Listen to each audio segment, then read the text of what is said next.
Alright everyone, welcome back to Champions of the Fog. It is Sinners versus Eternal. I'm your host, Little Rigard, and I'm joined by none other than Osichin Ribaru. How you doing, friend? How's it going? Thank you for having me. It's an honor to be here with Champions of the Fog as we see Spirit coming out to play already. You know, I love to see it. I actually haven't seen a Spirit this entire time during the Terra trial, so I'm kind of into it. And I don't remember the last time I saw Wee Jason play not Billy, so I'm also into that as well. You know, Spirit's always kind of an interesting one for me. Like, you don't really see many Spirits much anymore in general after all the changes that had happened in the past. And as a religious, like, Iron Will runner, I love looping against Spirits. Honestly, that is entirely fair. I don't remember the last time I saw a Spirit in the wild either. Yeah, she's received so many changes over the period of, like, the past 2 years that she's still S tier, technically. But she's so far down from S tier, they're like, oh, yeah, maybe she's just A tier at this point. I don't know. I feel like she's kind of fallen off from where she used to be, but she's still very strong and very viable, especially when you come into this type of scene. But I definitely don't think she's quite what she used to be back in the day.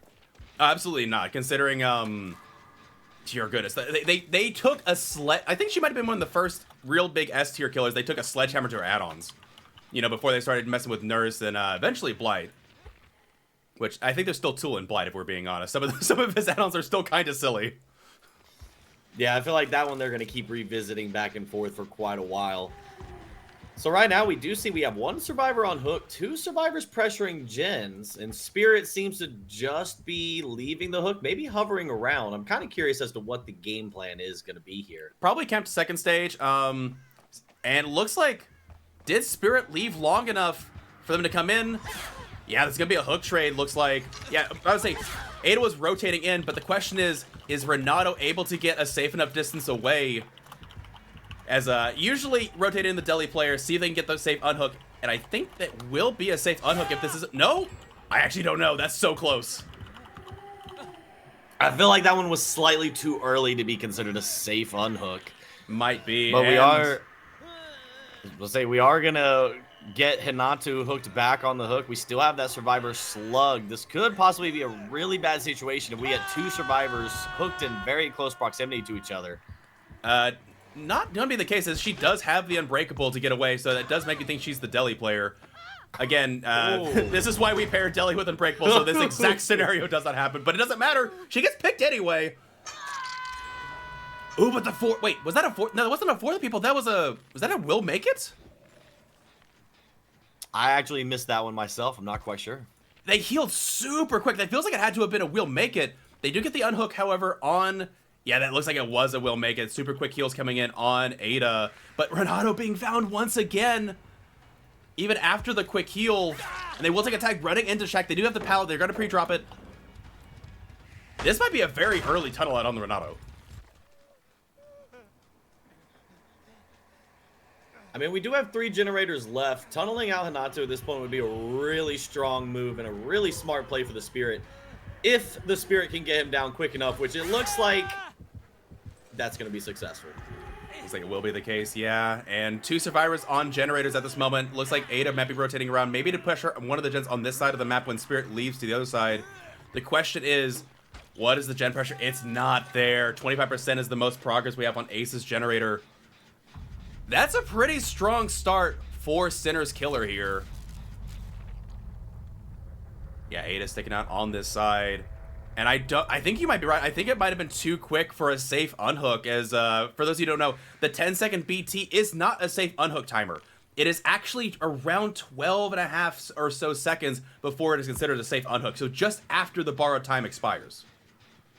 Well, it also used to be that if you got hit through a borrowed time, it was still a safe unhook, but that changed at some point. I have not seen that, actually. That's interesting. So, huh. Unless it's a bug. I've seen a few times where I've been hit through, or the person I saved has been hit through BT and it no longer was safe. That is wild. I have not seen that before. Like, interesting. Also, something got cleansed and I don't know what it was. Ooh, great mind game from the Ace there, dropping the pallet and getting the opposite side. This is the strong spot against Spirit, is while they're not in power, they are a 110 killer. The loops are a lot easier. However, there's Lithe getting him a little bit of distance, running back into the pallet, but not enough time. They will go back down over the pallet. Ada sneaking away from the generator. We do have Ada nearby. David just leaving a gen he was potentially working on. The survivors are definitely in a position here where the pressure is on. You have one survivor out of the game, another survivor being hooked, giving Spirit that hook pressure that she's looking for right inside the gens they were working on as well. It's going to be difficult for them to complete these gens and kind of turn this game around. Absolutely. It is not looking great. Spirit coming in for the unhook. Ada will grab it. The question is, again, will it be a safe unhook? Will they go for the tunnel or not? I would argue even at this point, you don't necessarily need to tunnel, but somehow getting the hit right past Ace, getting Ada down. Going to go in and take the hook on Ada, spreading out the hook states at this point. I was about to say, I don't think you really need to tunnel at this point. You've gotten somebody out. You can kind of pick and choose like who you want to go for and what second chance perks you might have to deal with. That's a fair point. Oh, a pop goes the weasel on that generator. It's so close to being done already. That might be like what you're talking about exactly. Nobody needs a tunnel. If you just get it down and an easy hit, like you're just splitting gen pressure, especially with pop goes the weasel. You're just denying all the pressure in the world. Oh, I've had that happen before. A little bit of the hesitant misclick, accidentally sliding across the pallet. Unfortunate for Dan. I do believe this is his second hook that we're going into. It is. And so the one thing I will say is one thing unless you watch these teams regularly, there is a bit of a ping factor to be taken into account. Yep. The killer for Sinners is actually really, really far away. In fact, there has been entire rule sets made around situations like this, and I think that might also be coming into account there. They may have been vaulting, and they've been done with that vault, and it may have kind of pulled them back. And that is Death Hook. And now we are down to 2 survivors with 3 generators remaining. Looks like David's opted to maybe swap sides of the map, heading to the other side to work on a gen. And looks like we believe we saw Dan on a gen as well. So it's just a matter of time till Spirit picks who they're going to be chasing next. Indeed. And the question is, are they far enough away where, at this point, in a 2v1, in a situation like this, and I think Spirit's doing a good job just checking out this, make sure that this gen will regress fully. They really need to see how many more gens they can do just to give their survivors a shot. Or their killer a shot at getting a game that's reasonable. Because right now, you can't take Noah to try and clutch anything. You're going to have to take, Ruin and as much as possible. And again, if I remember correctly, based on the balancing, I don't think you can take Pain Res on Spirit. So your gen regression's already significantly hampered already. This is going to be a tough spot for Eternal's killer to come around. Yeah, this is definitely a very difficult situation. But when matches come down to this point, it's exactly what you said. The priority needs to be to try and finish as many gens as possible. Try and do what objectives you can to get points on the board, which we see Dan working towards. Ultimately, it's all about getting gens done and getting that hatch. I'm about to say, I'll be honest, I don't even know if a hatch is possible unless the executes are perfect. I think they're trying to jam the gen, but they know they're not going to have time, and that is going to be looking like a 4K3 here. Yeah. Oh. 4K3 for Sinner's Killer. That is a brutal start to this set. That was a really clean phase there at the end. Mm-hmm. Absolutely. And again, I will fully recognize there is a little bit of a ping discrepancy in this game. I'm not sure by how much, but it is, especially for players that are used to a certain ping range, especially for comp. I think the one you're used to playing is anywhere from 100 to 150 at the worst. And when it's worse than that, it's hard to play because that's not what you've practiced for in the slightest. It makes a lot of your reaction times kind of null. Yeah, I feel like playing around like 100 ping is doable, but like once you start going past 130, it starts getting very difficult to play. True. At least in my experience. Absolutely, but in this case too, it should be in a similar place for the opposite side of the set as Eternal will be killing and Sinners will be surviving. All right, everyone, welcome back into Champions of the Fog. We're in for trial number 2. It is Zaka and their turn to crack out the Spirit. Solid Corrupt on the other side of the map, but like we said before, it is a tall order to have, and we'll just have to see how the killer handles it.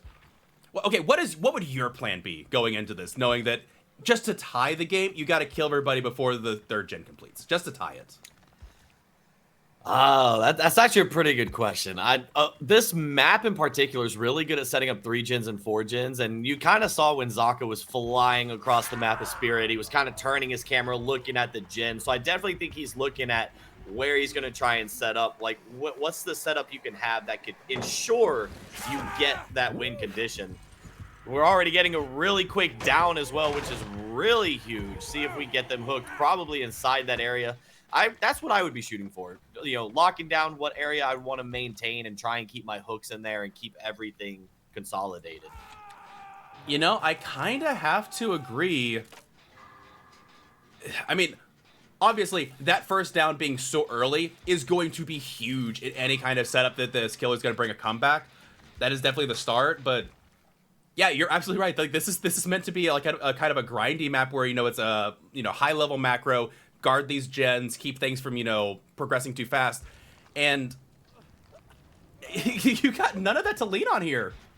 Yeah, and we do see Ace is hooked on the 3 gen side of this map. The 4 gen side of this map is on the side with Shaq with Basement. So I probably would have, like, taken my chances over there. 4 gens with Basement, that's a lot of pressure you can have on these survivors. That's a good point. It looks like we did find somebody over here who was potentially setting up for that save. Sadly, whiffing right at the pallet, going back towards the hook. Now, one beautiful thing about this map, if you see it that way, this whole middle section is like a channel. It's a terrain where, like, if you have somebody hooked on one side, you can literally monitor that channel to cut people off and stop them from coming in. That's a very fair point, and looks like they do find Ada, actually. So they dropped off of the initial chase. Coming down, getting another quick down on Ada. Reset on Ace is complete. No gens completed yet. We did see Ruin firing away on the generator, so Ruin is doing some work. And it doesn't look like we're sticking to particularly one side of the map. We do have Ada hooked on this side, which is where the 4 gen and Basement is. Yeah, they definitely seem to not be too worried about that. And it looks like they do cleanse a totem in the meantime. Ooh, they do actually find another survivor on this side. Falling across the pallet, a little bit of a lag. And again, I think that might just be back to the ping, but they do get the hit regardless. I don't think they're even phasing after the same survivor. I think they're going back to the hook. Yeah, I was just about to say, I think they changed targets. I thought it was a little weird we didn't see somebody go down almost instantly. I was like, he was really close when he started that phase. We are going for the tunnel on the Ada, though. Trying to remove Ada from the equation here. Getting down at the pallet. Do we pick up or do we worry about any potential saves? Doesn't look like it. Oh, but there it is. There it is. Oh, no. And a second totem going down as well. They do get the pallet save. However, I don't know if they got a clean unhook. In the meantime, another beautiful down. But again, under a pallet. Taking the bluff again. Okay, no stun that time. I will say, to the killer's credit, it's still 5 gens. Yeah, Zaka is definitely putting down a lot of pressure right now. Absolutely. You know, and I think like swapping which side of the map he was on actually benefited him because they were on this side of the map working the gens until he came over and hooked Ada on this side, which kind of slowed him down. Just a little bit, yeah, and killer kind of unaccounted for. It looks like they're heading back towards the unhook. And they don't get the tag before the heal finishes, letting Ada get plenty of distance away towards the shack. Again, lots of pressure from this killer. Oh, getting the pre-drop, getting a pallet, sorry, not a pallet set, a blind as well. Going for the Pop Goes Weasel kick. So they did have backup to Ruin, but now they got to figure out where Ada went, and I don't see hide or hair. That's the other thing. I chased an Ada the other day and she was injured. I just now finally realized how dang quiet she is. Ada and Ace are 2 of the most silent survivors in this game. And if you throw like Iron Will or low profile or any perk like that on top of them, it's almost impossible to find them. I would tend to agree. Oh, getting another tag really, really quick. What are the gens looking like, though? Doubling away on the other side of the map, so they are going to be able to finish a second generator. So the tie condition is most likely going to be hit here. Can they prevent a win condition? I was about to say, and as a reminder, the win condition was how many kills before 3 gens? You have to kill everyone. So right now, this is the tie. If they finish one more gen, Sinners takes the first set. You cannot let another gen finish. And luckily, they have Pop Goes Loser for this gen at Shack, but that Shack gen still has so much progress on it. And the gens are split. Like, until you get another quick down, you are not looking to be in a good spot. Like, even though it's a 3v1 at essentially the same scenario, they snowballed previously. And Spirit has to find a snowball here, and I don't know how they find that. They do have a very loose 4-gen on this top side, but there is 1 gen on that other side, which I think this, I believe it's Carlos, is working on right now, and that's the one that I would be worried about. Well, that's the problem, is that you've got one on main building side, all the way over here, but you also have one on Shack side. That is 70% or so. Ooh, amazingly held sprint burst there, getting just enough distance to avoid the Spirit's phase, dropping the power preemptively. They know that power is not up and it's fully used, and I imagine right now Ace is working on the other gen at Shack as we speak. Yeah, if I was Carlos, my whole mission right now would just be waste as much time in the Spirit as possible so that, you know, the other guys on the other side of the map at least finish a gen, and they were doubled up on Killer Shack. But they've missed a skill check. That might cost them that gen.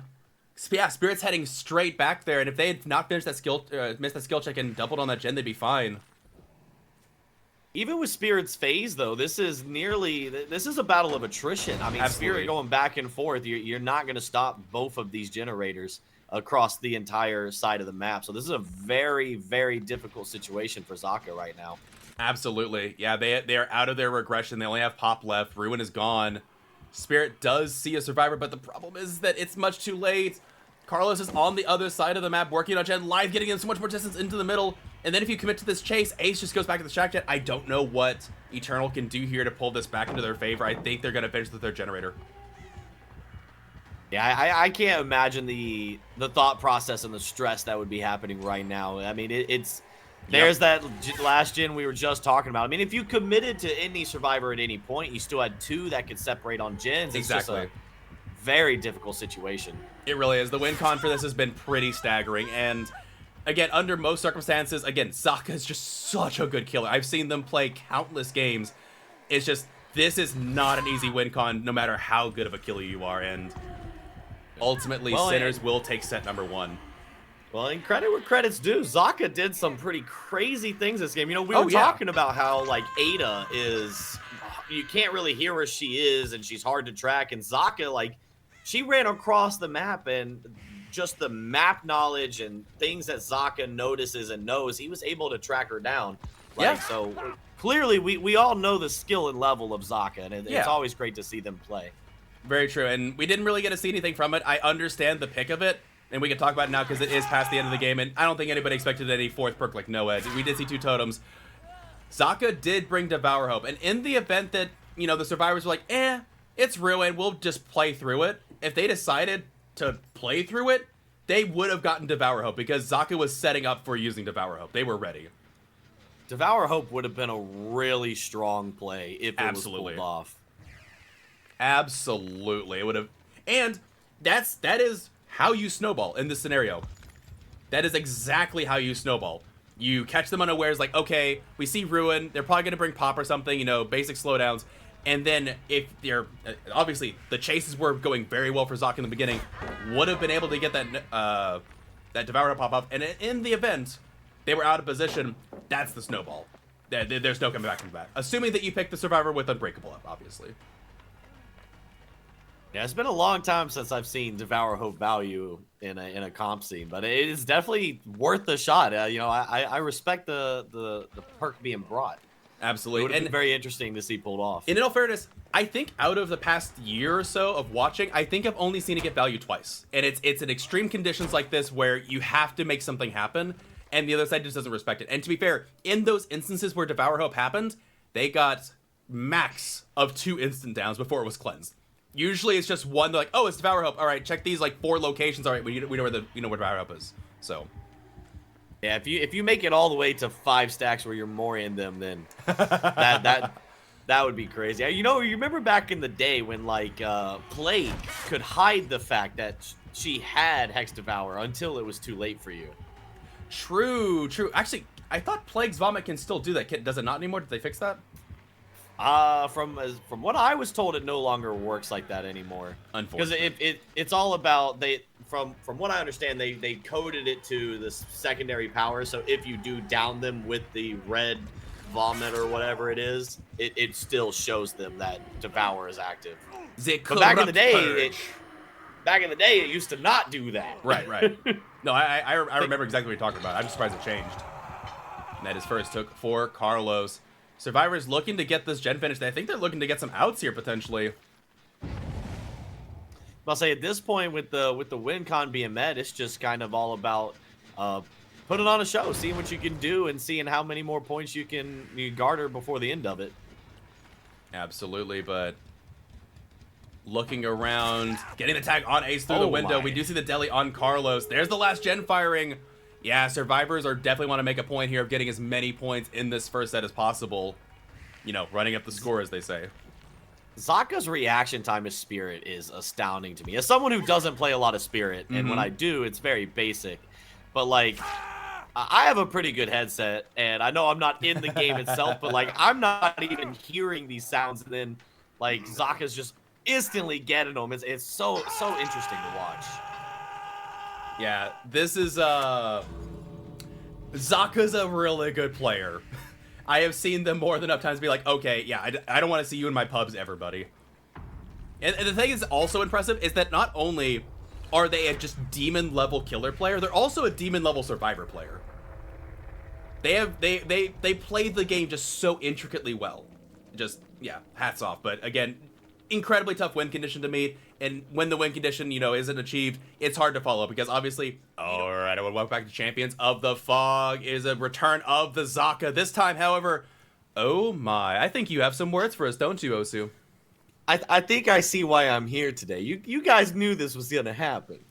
Actually, we didn't. They did their picks and bans yesterday, so they're like, this was just very coincidental timing. You know, they may have known that you were on the schedule. They're like, you know what? We're just gonna give Osu something, okay? Yeah, I was gonna say, for those that don't know, I am a avid Deathslinger enjoyer. Deathslinger main myself. Love watching Deathslinger gameplay. And we do have Zaka coming out here, already breaking main door, which is pretty good. Going for that zone into the corner. Really patient with that shot. We're choosing to let the chain break. They got the cigar. Might as well. They do have the cigar, and cigar is going to be quite interesting when these updates come through. Beautiful reload and that shot. I probably would have let that break as well, but... Oh, this is pre-drop by a friend. You see that? Yeah, I was just thinking, I was like, that pallet's already down. I think the Survivors know exactly how to play against this killer. And that's the other thing, too, that is also rough, is you're seeing these shots connect, and then they're already completing an action. Unfortunately, that just comes with the territory of the ping, is they've already made that command to cross, and unfortunately, this killer is one of those dedicated check killers. They were like, okay, the hit, did the Survivor have any response they want to follow up? And it's like, oh, they vaulted? Well, it's tough luck. It's a lot of like playing against Doctor, for example, you know, trying to time your input compared to when he would detonate his shock. It's the same thing with Deathslinger, trying to time your input to when he would fire. And trust me, I've been on that receiving end many times where the Survivor throws that pallet after they've been harpooned, and it's very painful. Oh, absolutely. But, we did see a explosion off in the distance. Looked like a Hex. Might have been Ruin that was in play. We have seen Ruin quite a bit today. Ruin would make the most sense, and we did see the Gen also explode, so Pain Resonance is also in play. Corrupt has expired as the down has been achieved. Did the Survivor disappear or... Okay, no, they didn't disappear. They just broke off chase. Again, really smart heads-up play, knowing another Survivor is going to rotate back here to try and get the unhook. And again, Suffo Pit, very similar to ARP in this regard. There is a bit of a choke point the killer can hold down, and Survivors might have still switched back, but that means there's that many more Survivors that are not on generators. Wait, no, David being pushed off the gen as well now. Is there going to be a save or is it going to be a late save? We do have eyes on 3 Survivors on this side. It doesn't look like anybody was able to make it. This is what I was talking about previously on the other map with the channel that you can have, because Suffocation Pit also has it as well. And with Deathslinger, gameplay with Deathslinger in these type of situations is very, very meticulous. I mean, I tell people all the time, if you go into a match and you miss your first 3 shots, you're most likely going to, like, you know, lose the match.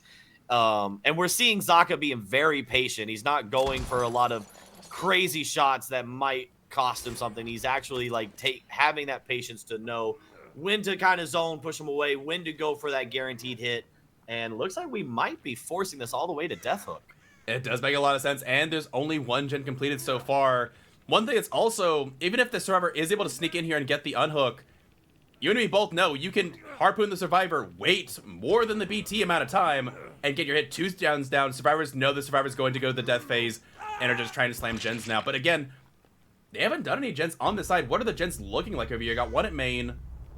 Nobody back here. Again, just checking to see if a survivor rotated fully. It doesn't seem to be the chase. I think they gave up on getting the survivor out of the game.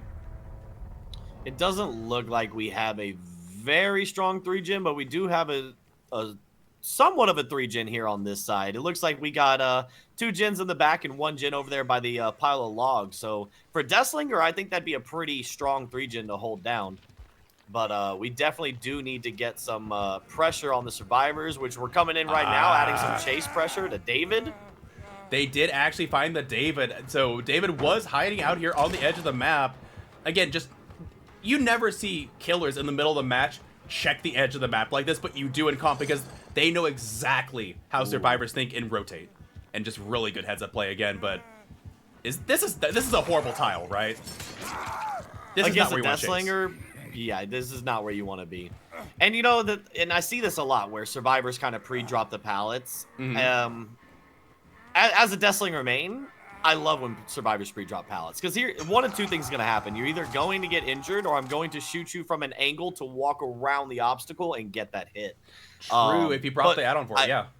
But I will say you do see in this situation, they're pre-dropping before the Deathslinger is even in that line of seeing them pre-drop. Right. Which is the correct way to, if you're going to do it against Deathslinger. But I am waiting for Zaka to get one of those shots over a pallet and just pull him around a rock or a tree or something and knock him down. My favorite example of that is actually, so it's not the rock or the tree, it's the actual tile, where they get a shot across one of the short wall tiles and they pull it around the entire way. They're, gently bumping up the chain, winding it in, and just perfectly connecting with it. It's so good. Looks like we're going to try and wait out the base get BT. We are successful. There is no borrowed time in play there. And we're not going to get a hook because of Decisive Strike. No, it's a flash. It was a flashlight. Decisive Strike is banned against this killer. Oh, is it? Yeah, no Decisive Strike. I wasn't expecting them to be there for the flashlight save, and that might have gotten them that gen completion. 3 gens down. Leon's still on the wing, and now Deathslinger saves him. It's like, yeah, you're not doing that again, buddy.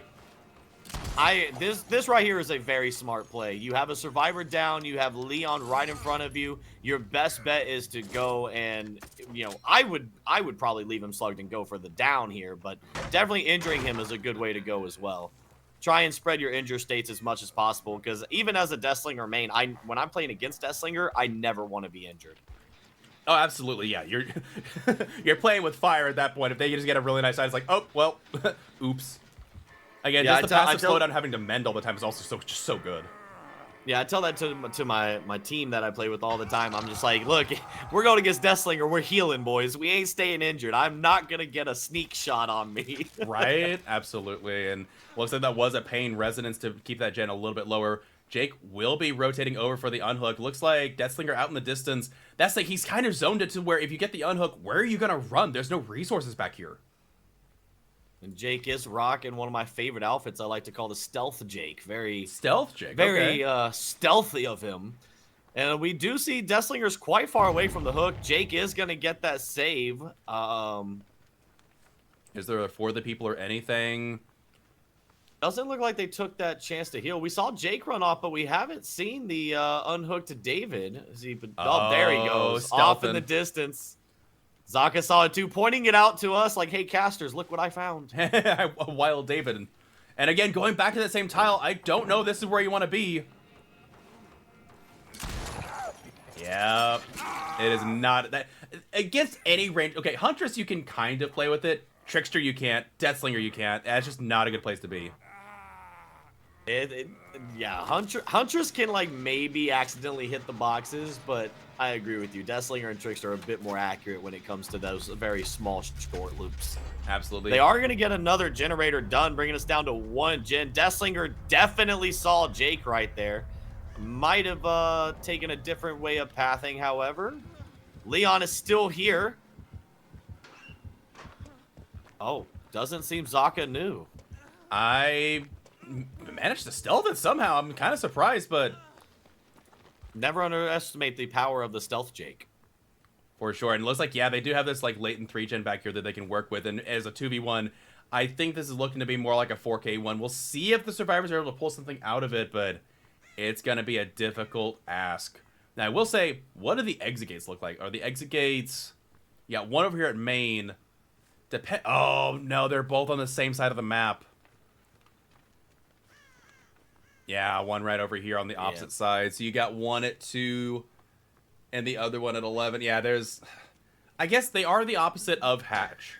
So you close Hatch at endgame. So say you down a survivor. Say you have to, like, you know, hook them. They eventually progress to death hook.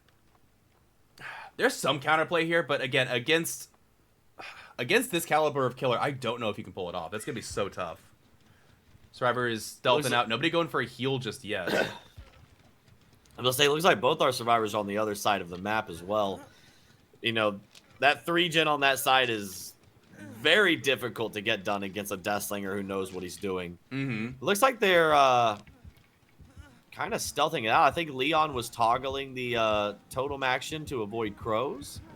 But it looks like he has been found. All we need is one good shot from the Deathslinger here. True. Looks like we're running into a dead zone. There was a pallet there, but may have made a wrong turn. It looks like we are going to go for the simple M1 down on Leon. Does need to be the case, and going to go directly for the hook as well. I guess they scattered out. They know what the end game is going to look like, and they think they have the time for it. This is the thing that I'd be concerned about. You go for this hook. If you camp the hook just hard to make sure they can't come in, Survivor could technically sneak over if they're feeling ballsy enough and try and get, you know, a generator done. Wait, they're carrying the Survivor really far. I don't... Did he stop wiggling? I think so?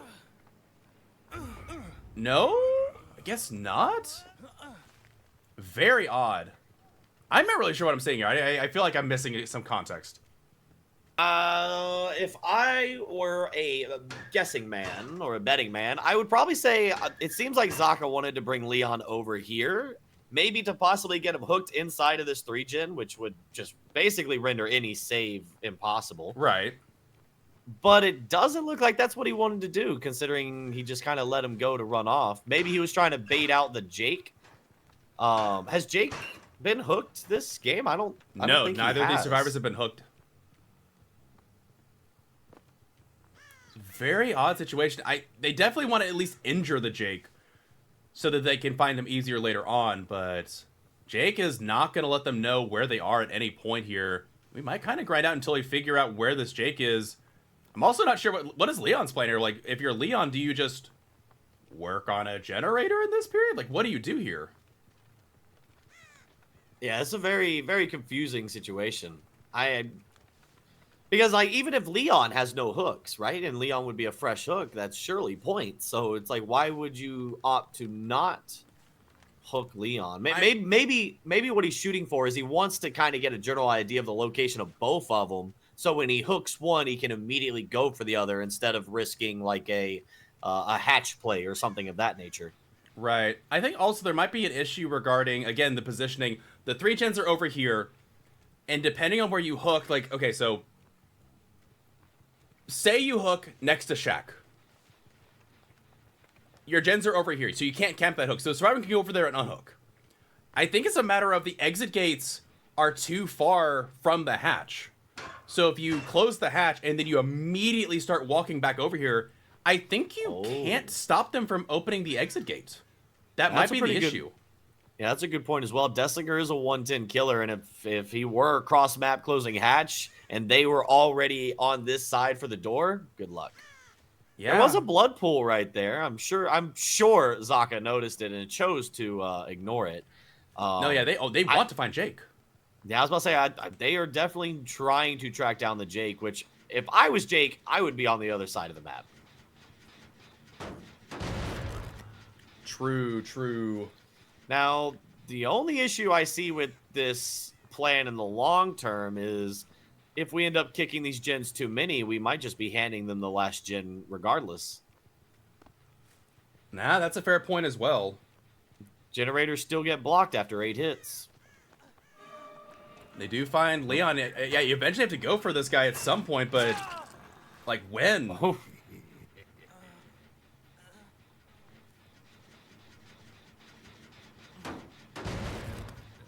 Looks like we are choosing to go for the slug. We've hit both gens. We're nowhere near the 8 limit regression mark, though, so there's still plenty of time. Yeah, Looks the like problem is now is you can't let that survivor bleed out too long either. And if he crawls away, he might be even harder to find. We're still trying to find the Jake, which I'm confident Jake's on the other side of the map. Oh, yeah, no, I completely think the same thing. We are sticking on this perspective just for that exact reason. I would imagine you'd stay on Shaq's side, but maybe they did rotate over? I'm not really sure. Again, there's so many things to calculate here as far as positioning, because you've got both exit gates on the side of the map, especially the one that's far by 11. If you close hatch at 6, immediately run over here, Deathslinger's still 110.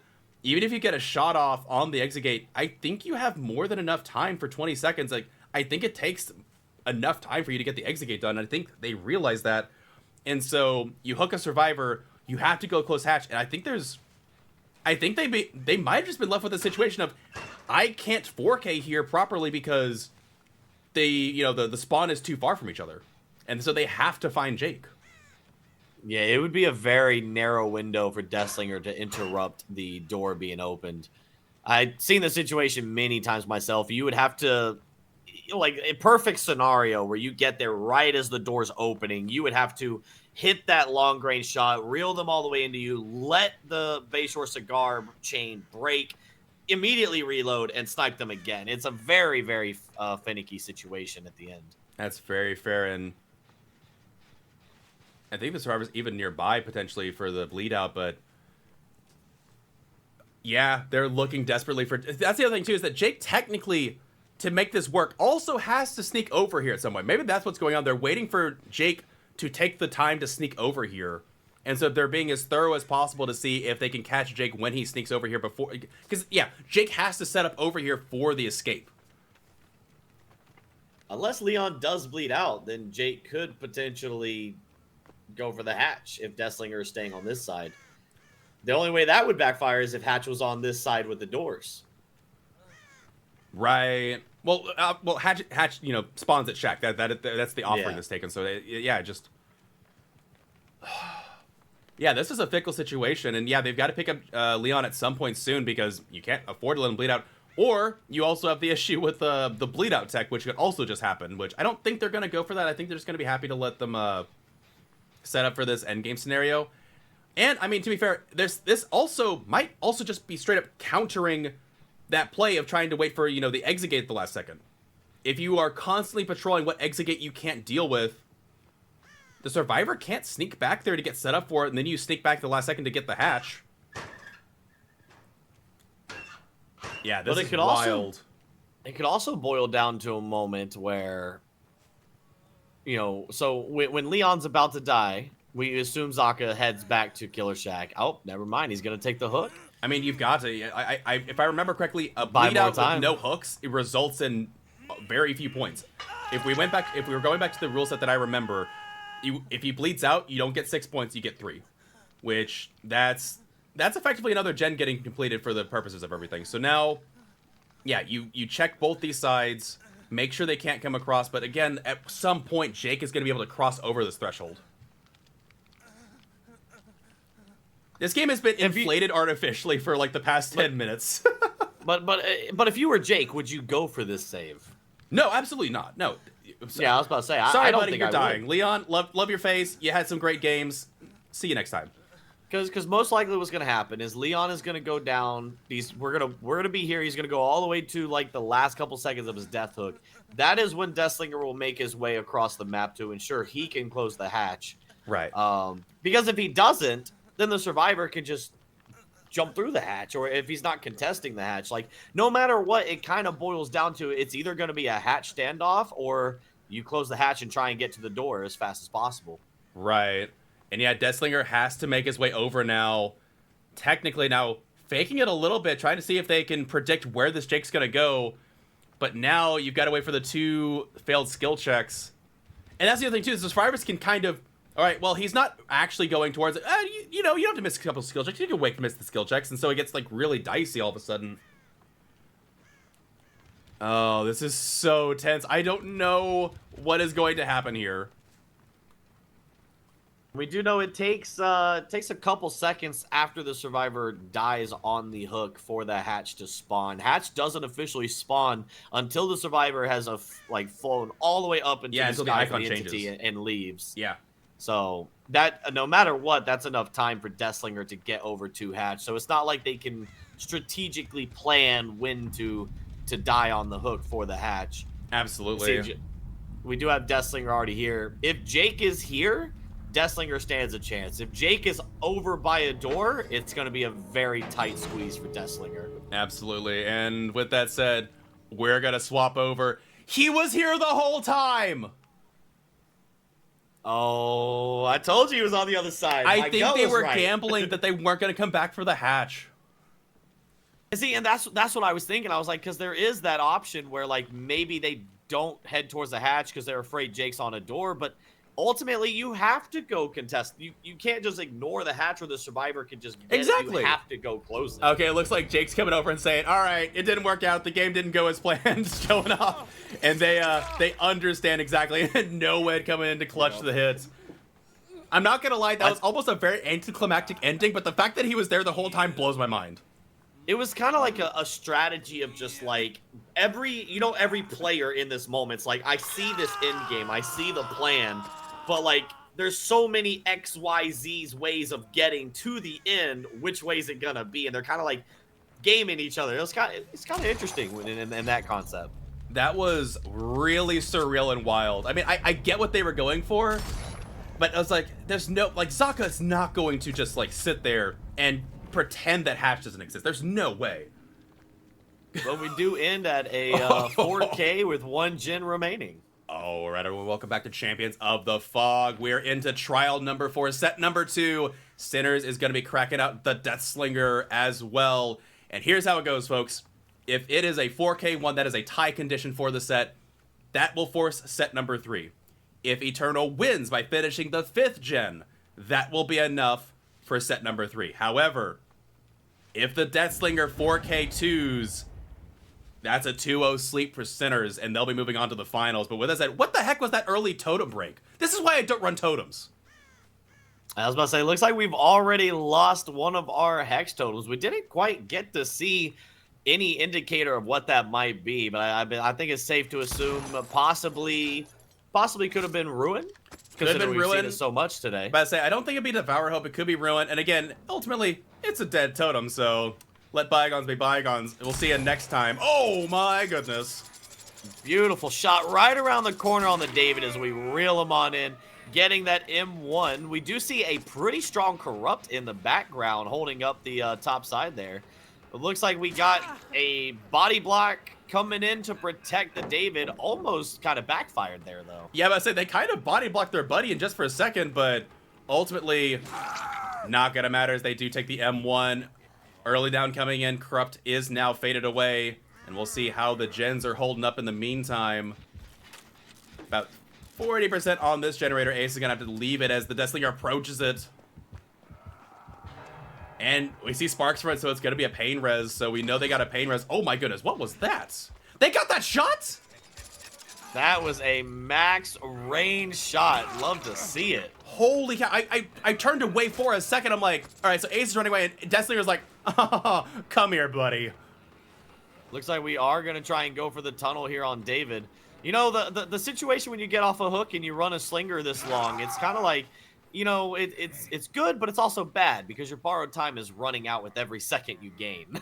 Absolutely. Also worth noting, everyone's also injured. They are resetting. It looks like Tap has already got a reset. Oh, this guy's booking. He's got Agi. Yeah, this is agitation speed. I say it all the time. Agitation is such an underrated perk. It's so one of my good. favorite perks to run. It's funny And, because it's like it's a macro perk. Yeah, and you don't really think about it, but the few seconds of time you save crossing the map or getting to a hook faster, it pays off in the long run of the game. It's a really good perk. Absolutely. Well, it's two-pronged. One, yes, you save time in that moment. One, you also, in the rare chance. Oh my goodness, what a beautiful flick shot. That's great. I love it. But yeah, like in the I moment, yeah, love you the save some shots. seconds. You could possibly chase a survivor that's trying to take a body block for you. But I think the biggest thing that people don't realize at all, you get to kind of pick the hook. And in this situation, they're always picking a central hook next to a gen, making sure they apply the most disruption to the survivors on gens. Exactly. Like, it's Agitation so good. is one of my go-to perks. It's really strong. Yeah, I'm an avid Agi, Starstruck, Pain Res, and Jolt on my Slinger. I know Okay, Starstruck's Starstruck, normally you I disgusting. know Starstruck's normally banned in most places, but it's an insane combination on Death Slinger. Oh, absolutely. Yeah, for sure, for sure. Looks like they're struggling to get in chase here. I think they want to, get around the corner and get a shot off, but not going to happen. First gen going down. I think this is where David wanted to take chase in the first place, and they're doing a really good job taking a shot through the center, but not going to pull the trigger. Yeah, this is one of those situations that door needs to be broken. Deathslinger being a 110 killer makes it very difficult to get around and get that shot. Definitely turning the loop around, forcing David to go the other way was the right move and the way to go. Getting that shot down. This is going to be David's death hook, I'm pretty sure. It is. David will be going to death stage now. Survivors reset ace. About 80% on this generator. They will be able to finish it most likely. Looks like, yeah, Tap also about to finish their own gen at about 90%. So they are going to be able to get 2 more gens done and get, 3 out of the way. But they need to finish 1 more just to get the, tie condition. Gens are pretty split. You got 2 on one side, 2 on the other. Well, I say 2 on one side, 2 on the other. Looks like there's 3 on one side, 1 on the other. So this still is a 3-gen on main building side. But the Deathslinger, like, you're still sitting pretty here. So the question here, from the survivor perspective, right? You know what your win condition are. You know what the tie condition is. We're getting the same exact 3-gen setup on the other side that the previous team had. So it boils down to, do you finish that gen on the bottom side to lock in the 3-gen up top, knowing you're triggering the tie condition, or do you try and break this 3-gen first so you can trigger a win condition by popping the gen on the bottom side as well? I think when it comes down to it, so what Eternal has in their pocket right now, they do have that 1 gen. They don't even have to bother 99ing it. They just get the gen done. They know, okay, we have a set 3. But it's essentially, it's like, we have to not... Here's the downside of that. So they have the safety net of, they tie the set. They force set 3. But the problem is set 1 was so far in the favor of Sinners that they have to win set 3 really handedly if they tie this set. So they want to win it. So... ultimately, at the end of the day, they're going to pop that far gen. They're going to have it ready to pop. They're going to go pop it. And here's the thing. Deathslinger's not going to care about it. So, yeah, tackling this 3-gen, though, I've seen Eternal do things like this before, but this is going to be a tough ask to win the set. Woo! Oh, I thought that hit. That was slightly out of range, but that would have been a great long-range shot. Yeah, see, Adam's already over here working on this generator. They know that this one needs to be done. They've got time to work on this one. Oh, starting the chase through the crack in the wall. They are pressuring this 3-gen area, which is definitely good for them. Missing that shot's going to allow him to continue that loop. I'm surprised he hasn't broken these doors at the main building yet. I think they might be relying on the fact that they can get shots through the, the cracks in the wall, but that is some scary confidence. I think they were hoping for a double back there, but not occurring. Taking a shot around the corner, though. The Deathslinger main and me watching this log pile, like, is he going to go for the shot through the logs? Probably not. No. There is a shot that'll go straight through those logs and hit the other side. It is one of the hardest shots you can make in a live match. It's insane. I believe that, and here's the big kicker. This is the down you did not want to give them, because especially with agitation in play, they can get back into that gen area. There is about 50% on this generator, but with Pain Res coming in, it's going to knock it back a little bit. And they're going to leave it. Oh. We do see they are hooked inside the 3-gen side. This is one thing I talk about a lot to my chat is balancing out your assets, right? Your generators, your hooks, and putting them all in the same area to kind of allow you to proxy and hold that pressure and putting it down. And this is definitely a very tricky situation for the team. Absolutely. We did see the 4th generator pop, so that will be the tie condition. We will be going to set 3. The question is, will we be going to set 3 with a tie or a win. And right now, Eternal's not in the absolute worst spot. That gen's still regressing a little bit. They can't completely go back and harass the tap back there just on account of this Survivor getting unhooked and reset, and they lost all the pressure they got. So and if he stays too close to the ace on hook and the other survivors are being smart about their distance, we could possibly see that face camp hook timer coming in. Unhooks are not allowed. You are not allowed to unhook yourself. Oh, even with that one. Oh, okay. Yes. Well, very well. It's strictly because, on one hand, I get it for the purposes of pub games. I think it's a fine mechanic for pubs. It's absolutely backbreaking in a competitive setting. The funny thing is, when they announced that, I was always curious. I was like, I wonder how the whole comp scene's gonna adjust to that. I want to say that they are not allowed. Period. I will say, they did camp ace enough. Oh my gosh, they got the shots! Ooh, reeling all the way up to the window, too. Yeah, they are. But they did secure second stage on ace. So while this gen is a lot of progress, you got another survivor that's death hooked now. So they can't really afford to show ace too much. Yeah, I was going to say, that's actually pretty smart of that survivor, not struggling against that chain. That's one of the big things you can do to kind of counter Deathslinger, which I shouldn't be telling you is a Deathslinger main.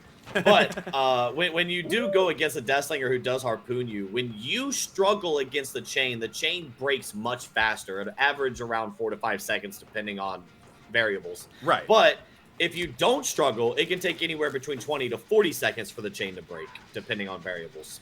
This is exactly what I was worried about. He's taking chains over there. They're doubling this jet. I think the Deathslinger realized it too, and they're like, fine, you can have the set. You win. And Eternal able to pull out the W here in set number 2, going into set number 3, not having to worry about winning it outright with a high margin of points. They can afford to win it, and ties we'll talk about later. They have to win this with a lot of extra points. I will say, I don't think Eternal can afford to tie set 3.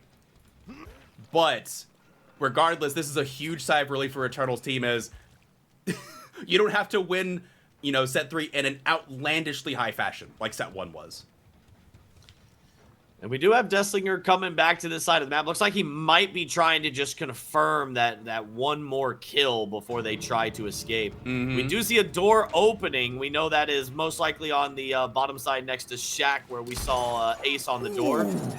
Beautiful long-range shot. Absolutely. Like you said, waiting for that cigar to do its work, get that reload. They're not going for the reload. Okay, about to say, you got to go for that reload, buddy. They said, fine, you know what, Ace, you work. See, this is exactly what I was talking about. By not struggling against the chain, puts the Deathslinger in a very weird predicament where they can't really do much, especially with Bayshore Cigar.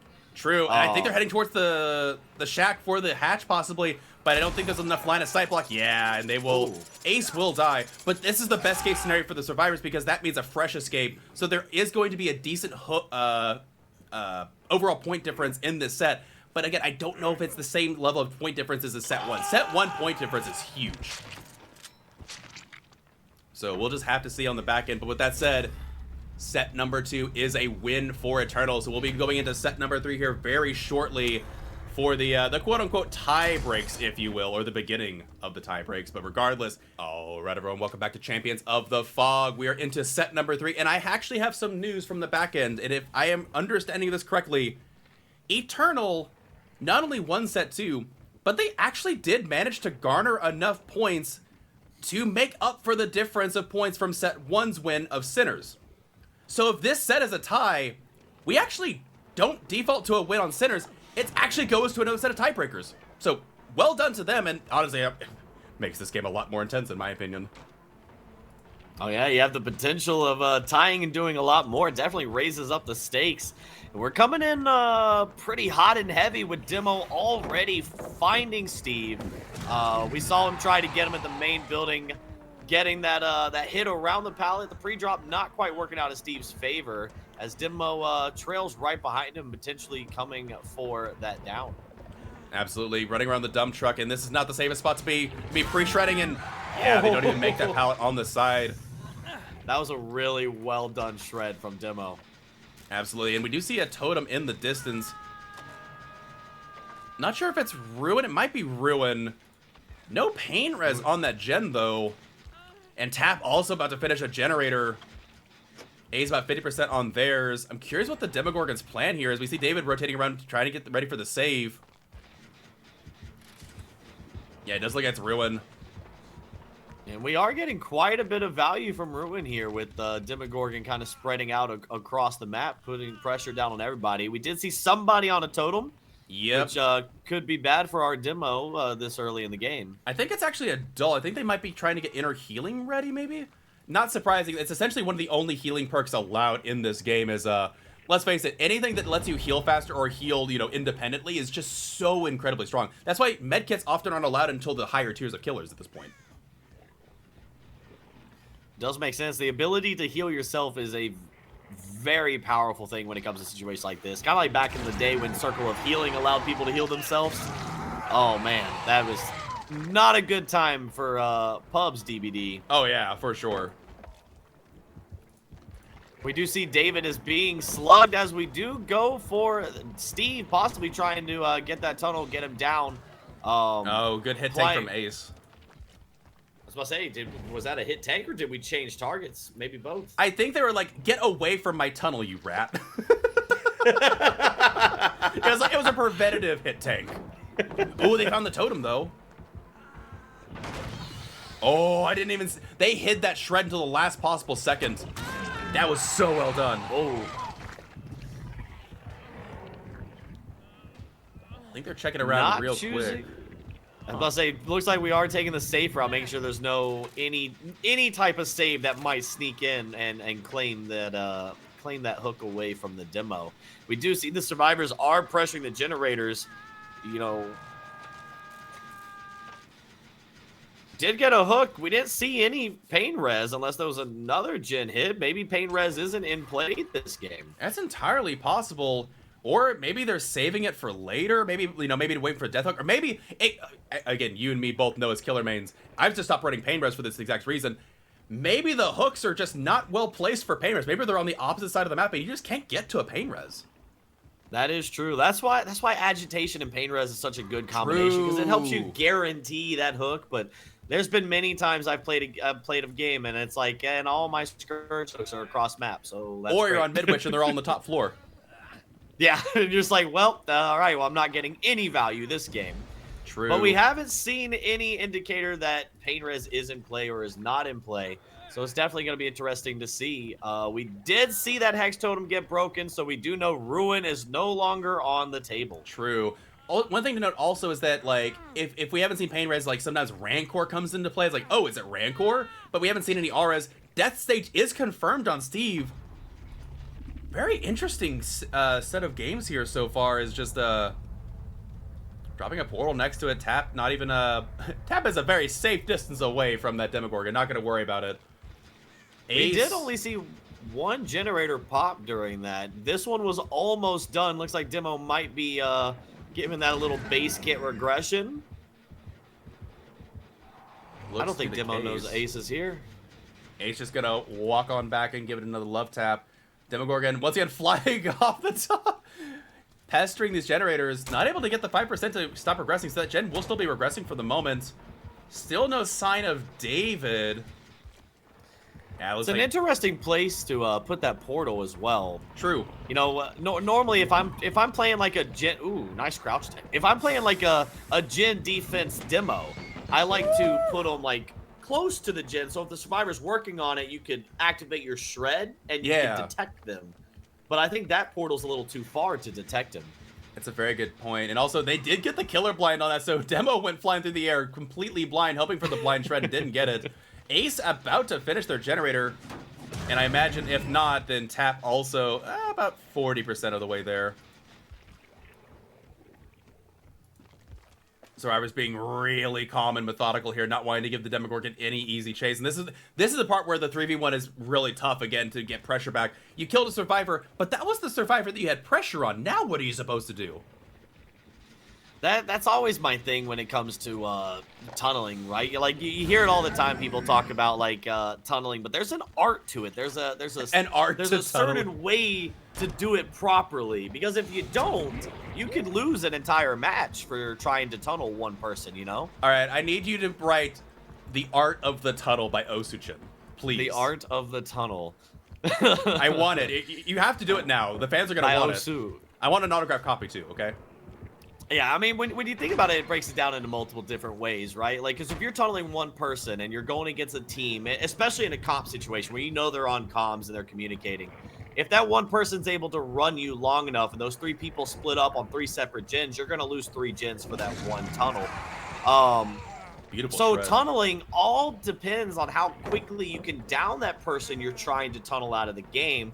And if you commit too much time to them and to the point you have to back out, there's still time lost.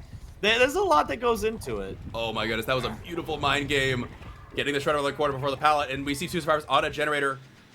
Tap about to finish that. Ace also it's about to be a double pop. Whoa. And there we go. And saying that's kind of what I'm talking about. This wasn't really tunneling, but this was a chase that took a little too long. Yeah, and it wasn't for a lack of trying. Like the demo had some good stuff going, but like I think it was what we said before. The fact that the 3v1 was happening and the survivors just played super carefully. They're not going to give you anything. Also worth noting, we do see Haste in the corner there. Looks like there might be a little bit of Noed in play. Yeah, I so was survivors thinking are expecting it. I was thinking this demo was moving a little bit too quickly. Very possible. Tap going in for the unhook as Ace needs to find himself a pallet to run into. Otherwise, that is going to be some extra points for the Demogorgon. Eating good tonight. And now we know Noed is active. The other 2 survivors getting that unhook. Now the question is, as a survivor team, what is your game plan here? Do you try and open a gate, get the 2-man out, possibly go for Noed and try and save the teammate? There's a lot of options that are definitely on the table. True. Need to figure out where the exit gates are and if it's possible to open one without, angering the Demogorgon. Also, would be, again, really nice if, there we go. There's our demo. Love the face camping bug. And, yeah, the exit gates are well split, so they can definitely split up and get them. I think what the Demogorgon wants, he wants to find the fresh survivor, get them hooked, and camp them to death at this point, which I think at this point is tap. So as long as survivors can hide the tap, they are looking pretty. Oh. Now there's trouble. Now you got to get the door, and pick up the slug. Yeah, that was a really good fake out. Looks like we might get 2 people down here. Oh, we saw 4 of the people in the background. Good for the people, indeed. Good call to it. I didn't notice the obsession change, and Ace buying a ton of time for his team here, doing a really good job, playing absolutely out of their mind. But to be fair, it is Dan, and we all know Dan is an absolute demon on Survivor. And they do get picked out of the locker. Looks like Dan is buying the time for them to get a 2-man out. Honestly, I think that's the play here. Getting the 2-man out is probably their best course of action. I completely agree, and that will be enough to get a fresh out as well. So really well played to both these teams. Honestly, that's a really solid result across the board. Again, demo, I would say, under normal circumstances, is a 2K6, maybe 2K7. They managed to get a 2K9, but it's a 2K8. The score, I think, on the site is not quite accurate, as the survivor did manage to escape without being hooked. But, like, that's still a really good result. So, all right, everyone, welcome back to Champions of the Fog. This is trial number 6. Demogorgon cracked back out, and oh my goodness, that is a very spread out, like, border of the map corrupt. Yeah, that's definitely not a good corrupt in my opinion, but we'll see how long Zaka really needs that corrupt in the first place. That's a fair point. We'll just have to see. Still seeing if they find a survivor. Survivor's still spreading out a little bit. Looks like Yoichi may be trying to be seen first here. Not really sure, or trying to make their way across the map. I will say, it's crazy how often you find the survivor that the survivors want you to find. Well, I mean, that would make sense. They're normally the ones that are, like, leaving scratch marks, making it very obvious of their location and where they are. Absolutely. Yoichi does have that very bright hoodie, and that was so well done on the demo's part. Absolutely. That was a super quick down. Sarva's just now able to start working on the generators, and we'll see how it plays out for them. Do you see a totem in the distance? Again, we've been saying it before, assumed to be ruined. They do have a pain resonance to getting hit as we see that damage notification as well. Not a bad start for the Demogorgon, but we'll see how they follow it up. And Zaka's taking the time to go ahead and break those pallets, get those out of the way. That's one of the things Demo's really good at, is just shredding through pallets and really just kind of depleting resources as fast as possible, as the survivors just hand them to him most of the time.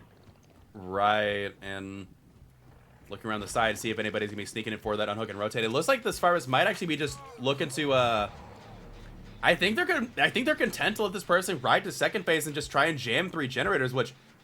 honestly, might be the best case. Looks like it's ruin. Is that? Yeah, that is definitely a ruin.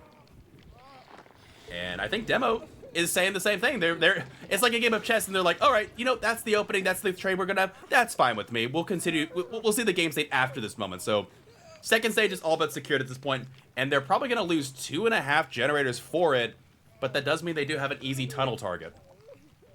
I'll say, boiling down to a game like this, the edge of the seat type of a match, the win condition is really what they're probably focusing on. And have we quite gone over what that one is? The win condition's a bit funky. So the previous game resulted in a point tie. So effectively, the win condition for the killer is actually kind of a mixed bag. They actually have a couple avenues here. They need to get somewhere around 16, 17 points and deny the survivors from getting anything over 14. Which means, effectively, while traditionally you can camp the survivor out, and yeah, they traded 3 full gens for the survivor, you can tunnel the survivor out, but if you get a hook across every survivor and get a 2K, that should be more than enough points to allow you to win this set. So the biggest thing is, don't let a survivor out of this game fresh. If you can prevent a fresh survivor from escaping, that is your best case scenario for the win. There's the 4 people coming in from Yoichi on the Ash on the ground. Jake doing their best to try and last as long as possible. Going back under the pallet. Trying to listen. Nobody coming for the unhook, though, and that is a very dead survivor. They do, in fact, fully trade for the 3 gens. We'll see how the survivors take it from here. For the people has been coming in clutch so far. I mean, you got to think about pressure-wise. Being able to pick somebody up off the ground instantly and get them out of that area removes so much of the killer's slugging pressure, and puts them right back at, you know, not having any pressure. Oh, the vacuum! That was so well played. Denying a little bit more pressure, and again, now Ruin. Now Ruin's looking like the MVP here. Yeah, we do see Ruin still putting in work. We did get that down on Yoichi, but looks like Demo is taking this moment to slug it out and get the ace. I think that's a very strong move here. That's going to force David to come out of hiding to pick up the Yoichi, giving Demo just enough time to hopefully catch ace. But it depends, how long is this chase going to go? Yeah, I think they decided to back out and go for their hook now. Both survivors are injured. They do get the pick up on the Yoichi, though. Demo portaling over. Again, that Ruin is doing a lot of work. They need to cleanse it. I think they saw it if Ace called it out, because they did run past it. Looks like they're looking for Yoichi. All survivors are injured, but no one's in a very strong chase at the moment for the Demo. Everybody's really spread out here. Maybe zoning the Ash. Looks like Ash will be taken into chase.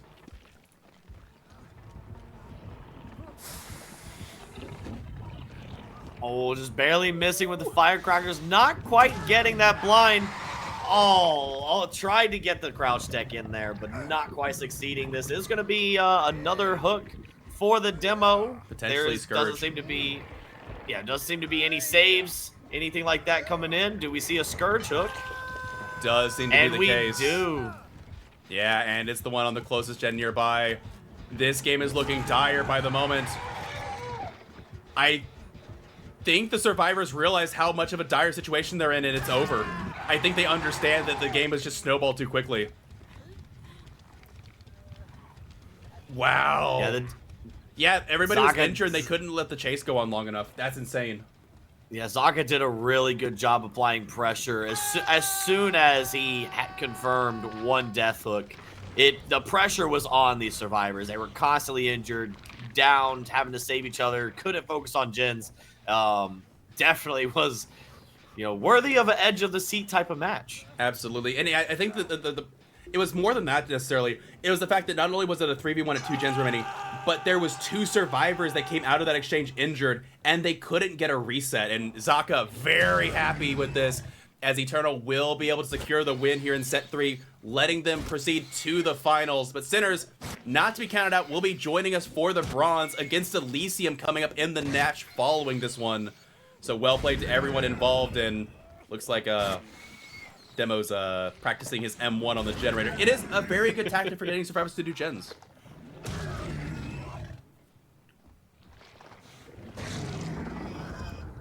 Goodness. Yeah, I think survivors realized that there was just no coming back from that. They needed Ash to not go down that early so they could get a reset. It just wasn't happening. Oh, I forgot you could do this. Oh.